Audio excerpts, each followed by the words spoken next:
Harvey and I really wanted to make one of those games that supports all the values that we've always liked to do at Arcane. We both realized that we knew games that we were sort of specialists around, that we loved as players. I believe there's never been any first-person game where you play the role of a supernatural assassin. In the game, you play Corvo, who is the royal protector to the Empress, and you get falsely accused of her murder. So you get thrown to jail, you're gonna escape the jail, and then it's up to you to get revenge, set things right, and restore the kingdom. We wanted to make a game that supported the action player, supported the slow-paced exploration player, supported the super fast-paced guy. Our primary goal was to create a unique, exotic world for the player to explore. I only deal with design direction, which means that I oversee the concept design process and the fiction. So Raphael and Harvey, as creative directors, had the input of the overall gameplay experience, and then we started knitting together story, visuals, architecture, and Sebastian would take it from there and work with the team. On a la même approche de la création d'univers graphiques, de monde. C'est en fait, on partage la même passion visuelle. Et en fait, donc on a cherché les meilleurs caractères modelers qu'il nous fallait, et on les a trouvés un petit peu en Europe. On les a pas fait venir au studio parce qu'on s'est dit il faut qu'ils gardent en fait leur univers et leur façon de travailler. Alors en tant que caractère artiste, on a fait beaucoup de recherches pour arriver à capturer l'essence de la morphologie anglo-saxonne, pour que nos personnages en fait s'intègrent bien dans cet univers qui est particulier, qui a une forte identité graphique. We worked very closely on the characters. We used both mocap animation and keyframe animation. Everything we did with the mocap, we reworked it with keyframe to add a stylized layer on it to match the stylized character we have.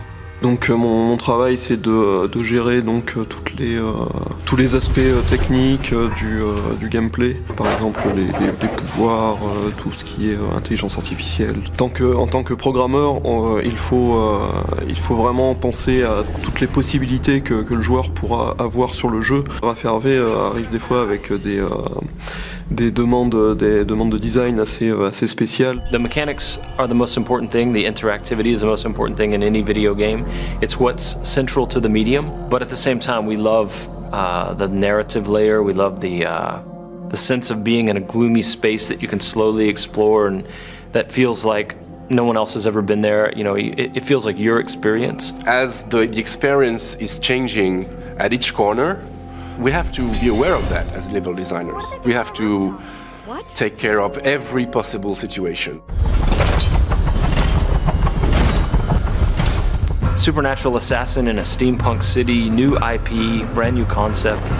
These are all big challenges. At any given moment, you could go left, you can go right, you can go over the roof, you can possess a fish and swim into the place that you're sneaking into. You can approach things violently with the alarms ringing. No one can ever know you were there. And you could kill everyone, every guard, every servant, every civilian, or you can kill no one in our game. Those are choices that are in the water around you as you play. Dishonored, for me, first of all, represents adding a new fictional place on the map of important non-existing cities. I draw and I paint, and I was an industrial designer, so technically I was formed to reproduce things that don't exist in a very realistic way. And my tools are mainly light, architecture, and composition. So science fiction cities are my specialty. Industrial designers are again formed and trained to create things that don't exist and to make them appealing. And industrial design in itself is fiction. I specialized in advanced prototypes for non-existing cars, which are absolutely dream objects. And that's why the training is very useful. And historically, people like Sid Mead, who's designed Blade Runner, was an industrial designer, and he had the attention to detail and to craftsmanship to make up a world and make it very believable. So it's a very obvious relationship between science fiction and industrial design. So in Dishonored, you play a supernatural assassin in a steampunk city called Dunwall. And the game has what I would describe as a non-photorealistic art style, led by Sebastian Maton and Victor Antonov. When we first started the project, Raph and I kept saying, this is London 1666. It was the last year of the plague and the year of the Great Fire. The city of London at that point is pivotal to the world and pivotal to history. The early creative influences were historical architectural pictures of London and maps of London. Start with a location. Where is this taking place? All kinds of representations from different artists, painters, photographers, and filmmakers. As a visual designer, Victor works kind of like a historian. He really proceeds with what-ifs scenarios. So, okay, what if instead there was this event happen in history? We looked at specific rooftops, specific smokestacks, and facade ornaments that were very specific only to London and to no other city. When the first design come back is that it looks very real, even though it's not, but it's kind of believable because our brain kind of processes it in a way which just looks like, oh wow, that looks like a place that could exist. And that's why I think his methodology is so powerful to people. Donc on a étudié en gros les fogs, la nuit, la pluie, les skies qui sont très bas en fait et qui pèsent sur l'expérience du joueur. C'était vraiment une approche qu'on avait de ne pas faire un jeu où il fait soleil, très beau. C'est comment infiltrer la lumière, donc c'est tout ce qu'on a étudié en allant à Londres. Et ensuite pour le retranscrire dans le jeu, il a fallu faire un petit peu de développement technique pour essayer de modifier la façon dont réagit la lumière avec les éléments du jeu vidéo, c'est-à-dire dans le brouillard, si on peut faire des haze et faire bloomer nos lights. C'est un bon setup pour un jeu vidéo. Et c'est une ville qui comporte une rivière, donc c'était très important pour nous, pour les missions qu'on fait dans notre jeu. En fait, on n'a pas l'approche classique du jeu vidéo. On a vraiment voulu revenir à des bases classiques d'art pur, c'est-à-dire les références qu'on a. Elles n'ont rien à voir avec... on ne fait pas de recherche sur Google, on ne cherche pas à faire de choses génériques, on veut vraiment créer quelque chose d'unique.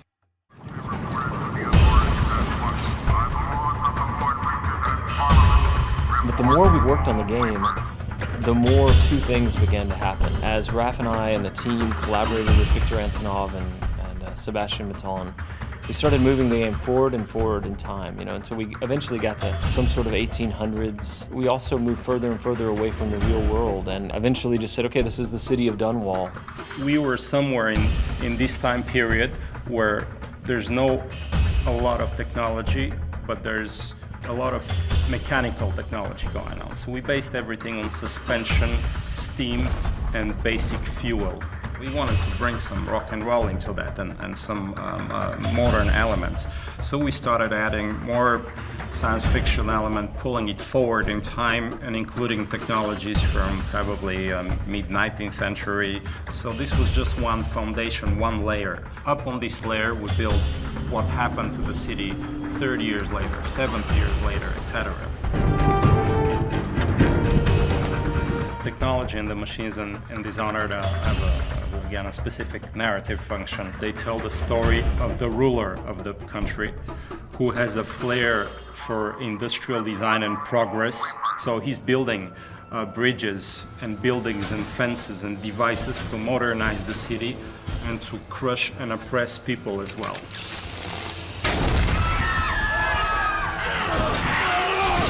The whaling trade takes off, and there's a brilliant inventor called Sokolov, who's for us a little bit Rasputin, a little bit Da Vinci, a little bit John Dee, and he invents some devices and takes advantage of the volatile whale oil. And then the oppressive government begins to use those devices against the people as a sort of security layer. The whale oil industry in Dishonored is manifested and represented through visual elements and design elements like ships and boats, and all that suggests that the world is bigger than the city, and you have an ocean and you have foreign different lands and maybe colonies, so you have these mysterious ships bringing these strange animals because they're not regular whales, they're Dunwall whales. So you see them through harbors and rivers and through the coast, and the whale ships expand the scope of the city.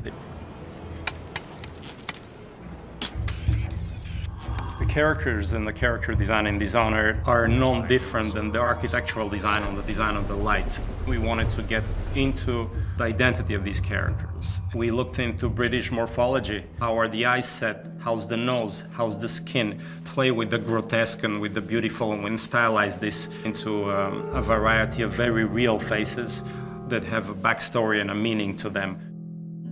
On a travaillé avec des gens un peu à travers toute l'Europe et qui étaient vraiment des spécialistes en fait de l'anatomie pour essayer de ne pas perdre l'intention qu'on avait mis dans les visuels au départ. Et on a pris des gens qui étaient spécialisés par exemple dans les silhouettes et dans les vêtements, dans la découpe des plis, la façon dont travaille un jean ou un pantalon. On ne voulait pas justement que ça ressemble à des personnages de jeux vidéo avec des jambes en tube et quelques polygones pour donner de l'effet ou juste des shaders. C'est-à-dire qu'on vraiment travaille la silhouette, c'est-à-dire que nos personnages ont une approche de loin parce que c'est un jeu de combat, donc on détecte les personnages de loin. Et on a besoin aussi d'avoir un fort caractère quand ils sont très près. Ce qui rend vraiment les personnages de Dishonored uniques, c'est le fait qu'on a voulu les typer dès le début. En fait, on est parti dans cette stylisation. Et par exemple, au niveau des proportions, si je repense au City Guard, en fait, qui est un combattant, on n'a pas hésité à lui grossir les mains, à réduire sa boîte crânienne, pour vraiment qu'il ait le physique qui reflète ce qu'il fait dans le jeu. Et à l'opposé, on a par exemple les aristocrates qui sont beaucoup plus élancés, avec des fronts plus hauts, qui sont assez hautains, en fait, qui ont des visages vraiment durs. Ensuite, la deuxième approche, en fait, c'est de les passer en modélisation, en 3D pour le jeu. Et le but, c'est de ne pas perdre l'essence qu'on a dans la peinture, parce que c'était carrément de la peinture qu'on avait, c'était pas juste des croquis. Et garder ça en 3D. Donc là, la contrainte, c'était plutôt technique, c'est comment garder quelque chose un peu de vivant et pas de tout générique, tout lisse. En fait, ce travail de stylisation qu'on a réalisé sur nos personnages, on a aussi voulu l'appliquer sur nos animaux. Ce pas des animaux qu'on a l'habitude de voir, ils sont vraiment particuliers. Et là, j'ai en tête l'exemple du Wolfhound, où justement, on a pris un chien, mais on l'a mélangé aussi avec un peu de crocodile, un peu de girafe, pour le rendre vraiment unique et qui a un côté fantastique dans notre univers. On a fait une silhouette très forte, il se déplace vraiment d'une manière très particulière. C'est pas un chien qu'on pourrait croiser dans la rue tous les jours. For Dishonored, we worked with Blind Light, which is a great company out in LA, who not only helped us find some really great actors to fill all the roles, but also we worked with a few key people that we picked out that you would call like celebrity talent. You know, the game is mostly an action game, but it's also got some role-playing game-based elements. For some of the characters, we had a list of people we wanted to go after. Brad Dourif plays our character Piero, who's a craftsman, artificer, natural philosopher. Damn Sokolov! He will haunt me to my grave. Chloe Grace Moretz was good enough to lend her voice to a character named Emily, who's quite important. I love getting in the booth and just kind of playing with the different voices and sounds and stuff you can make and trying to really get the acting through onto the video game. Susan Sarandon, I'm older, so I'm a big fan of hers from even as far back as the Rocky Horror Picture Show days. And she plays an interesting character that I don't want to say too much about right now. So those guys bring their own ideas to what the character's feeling and the intensity. And so just talking purely in narrative terms, I think the voice actors add a level of polish and help the player just sort of like empathize with what's going on. I want the Dishonored world to leave a souvenir and a memory in the player as if they had really been to this place and it moved them. And I hope it would stay in fiction as one of the places that will give people goosebumps and shivers. The thing we really wanted to do was give the player decisions to make, give the player choices and have some consequences to those choices. And some have lightweight or subtle consequences, and some are purely aesthetic. Choice matter because in the media video game, you can make choices where the movies doesn't allow you to make choices. So having the consequences to what you do and seeing how the simulation deals with your choices, it feels like the player has full ownership of his experience.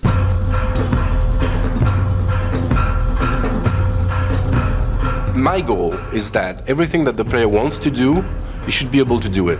As you can go everywhere, then it has to be functional everywhere. If he sees a door, it's an openable door. If he sees a roof, he should be able to climb there, and he knows that this is a valid path. As you guide Corvo through the world, as you see this world from a first-person perspective, you can constantly approach the game with all-out violence or subtlety, like, you can be very surgical in how you move into an environment and how you deal with the assassination target. Ce qui est vraiment très, très intéressant dans Dishonored, c'est la possibilité pour le joueur de vraiment inventer son histoire, on va dire. Il peut vraiment jouer le jeu de la façon dont il a vraiment envie. Il peut très bien jouer au jeu sans jamais tuer personne, ou alors être une bête sauvage et attaquer tout le monde, mais ça aura des conséquences dans le jeu. I feel like we might have made the first assassination game where you don't actually have to kill anybody.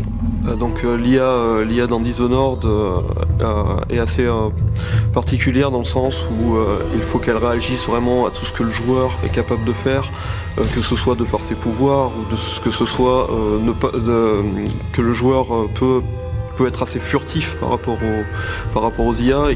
Dans Dishonored, le joueur a la possibilité donc de jouer de différentes façons, et s'il choisit la façon vraiment furtive, essayer de...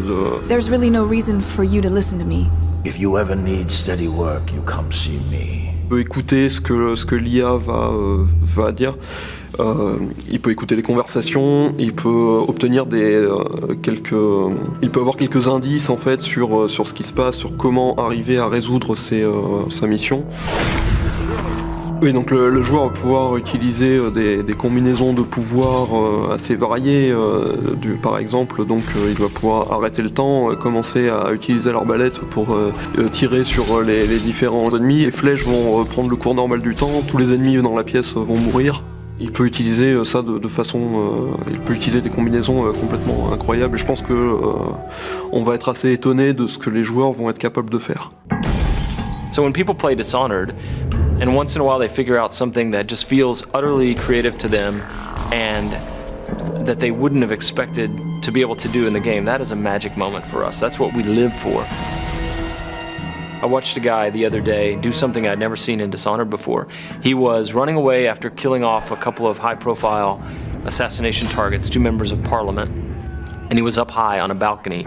And the jump would have killed him because it was maybe 4 stories up, but he had the possession power.